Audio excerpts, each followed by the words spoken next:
ॐ सच्चिदानन्दरूपाय विश्वोत्पत्त्यादिहेतवे तापत्रयविनाशाय श्रीकृष्णाय वयं नुमः।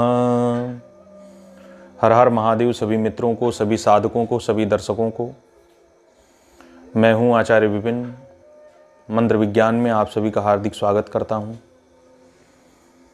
मित्रों, आज मैं आप सभी के समक्ष यम से जुड़ी हुई बातें बताऊंगा। यम क्या है, यम किसे कहते हैं। मित्रों, पिछले वीडियो में मैंने आप सभी को यम के बारे में बताने के लिए वो वीडियो बनाई थी, लेकिन वीडियो बड़ी हो जाने के कारण मैंने कुछ टॉपिक बता करके और वहीं पर वीडियो को क्लोज कर दिया था। आज मैं आप सभी को यम के बारे में बताऊंगा कि यम क्या है, यम को कैसे किया जाता है। मित्रों, पातंजल योग सूत्र में अविद्या के नाश के लिए अष्टविध योगों का, योग अंगों का की विधि बताई गई है। उसमें है 8 प्रकार की विधि बताई गई है। मित्रों, यम, नियम, आसन, प्राणायाम, प्रत्याहार, ध्यान, धारणा, समाधि, ये अष्टविधि है। अष्टविधियां हैं जिनके द्वारा अविद्या का नाश किया जाता है। मित्रों, जो अविद्या का मतलब होता है माया और जीव और परमात्मा, सभी चीज़ों का ज्ञान हो जाना, संसार में रहते हुए भी संसार में ना रहना, मतलब यह स्थिति आ जाना। क्योंकि जो सत्य है उसको जान जाना ही अविद्या का नाश कहलाता है। परमात्मा को जान जाना, उनके साथ योग का मतलब होता है जोड़ना, मतलब परमात्मा के साथ योग कर लेना अपने आप का। मित्रों, अष्ट विधियों में सबसे पहली जो विधि है वह है यम। यम किसे कहते हैं? यम मित्रों, सत्य, अहिंसा, अस्तेय, ब्रह्मचर्य और अपरिग्रह, ये 5, मतलब सत्य बोलना, सत्य के आचरण करना, मन, क्रम और वचन से सत्य बोलना, सत्य का समर्थन करना। अहिंसा मतलब हिंसा ना करना। मित्रों, मन, वचन, कर्म से किसी को ऐसी वाणी ना बोलना जिससे उसको कष्ट पहुंचे। जीव हत्या ना करना, किसी भी प्रकार की मन से, वचन से, मतलब अपने मन से भी, वचन से और कर्म से, मतलब अपने शरीर से किसी भी प्रकार की हिंसा को ना करना ही अहिंसा कहलाता है। मित्रों, उसके बाद आता है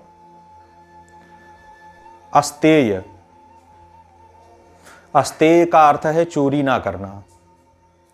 इसको भी वही लागू होता है। मन, कर्म और वचन से किसी की भी वस्तु को हड़पने की कोशिश ना करना। किसी का, कोई कितना भी अमीर है, कितना भी धन उसके पास है, आपको उसके प्रति लालच नहीं करना है कि मेरे पास भी हो जाए, मतलब उसकी मैं चोरी कर लूँ, या ऐसी कोई भी भावना आपके अंदर नहीं आना ही अस्तेय कहलाता है।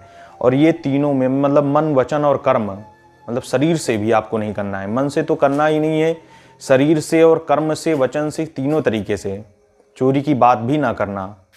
उसके बाद आता है ब्रह्मचर्य। ब्रह्मचर्य में मतलब मित्रों, मन से भी संभोग की ऐसी बात या मैथुन से जुड़े हुए जो ऐसी काम वासना से ग्रसित बातें नहीं सोचना है, मन से भी, और शारीरिक रूप से तो बिल्कुल नहीं।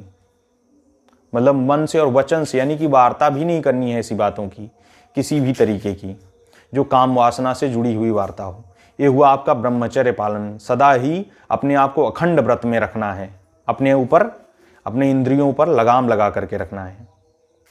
मित्रों, उसके बाद आता है अपरिग्रह, मतलब कि दूसरे की चीजें ना लेना, दूसरे का धन ना लेना, दूसरे की वस्तुएं ना लेना और संग्रह ना करना।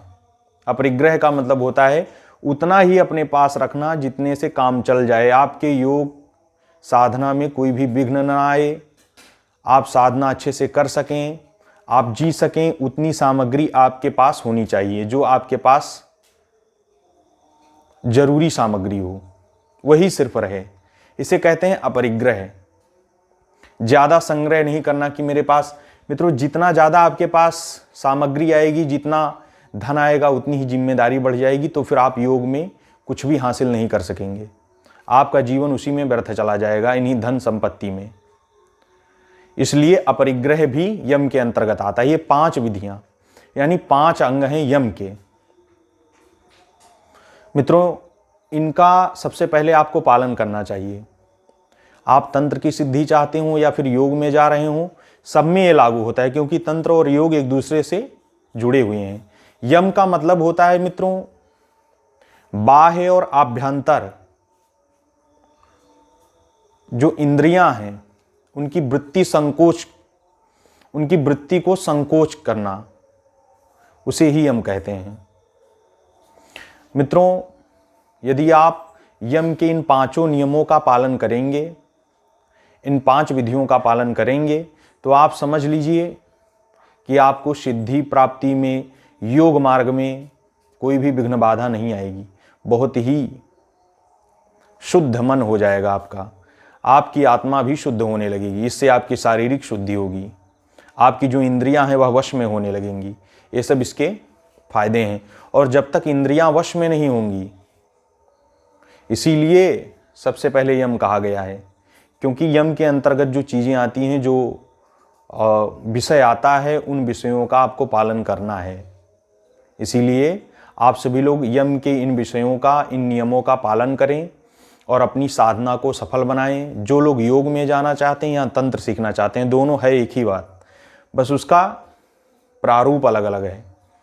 मित्रों सिर्फ किसी मंत्र को उठा करके जप करने लगना, न कोई क्रिया न विधि का ज्ञान न होना, इससे क्या होता है, ऊसर में बीज बोने से जमीन में फसल नहीं उगती है। उसके पहले आपको उसको जुताई करना पड़ता है खेत की, उसके बाद उसको बराबर करना पड़ता है। खेत को पहले उस लायक बनाया जाता है, तब उसमें यदि आप बीज लगाएंगे तो पौधे खूब अच्छे उगेंगे। और पहले से आपने ऐसे ही ऊसर खेत में आपने ना उसका जुताई किया ना कुछ भी किया, आप डायरेक्ट उसमें बीज बो दिए तो कहाँ उगेगा। ऐसे ही यम नियम आसन प्राणायाम जो प्रक्रियाएं हैं वो परमात्मा तक पहुँचने का एक मार्ग है, एक साधन है। तो इन सभी का आप पालन करिए। अगले वीडियो में मैं आप सभी को नियम के बारे में बताऊंगा। मिलते हैं सभी को अगले वीडियो में। सभी को हर हर महादेव, जय श्री कृष्णा, जय श्री राधे। मेरे चैनल को लाइक सब्सक्राइब कर दीजिएगा। मिलते हैं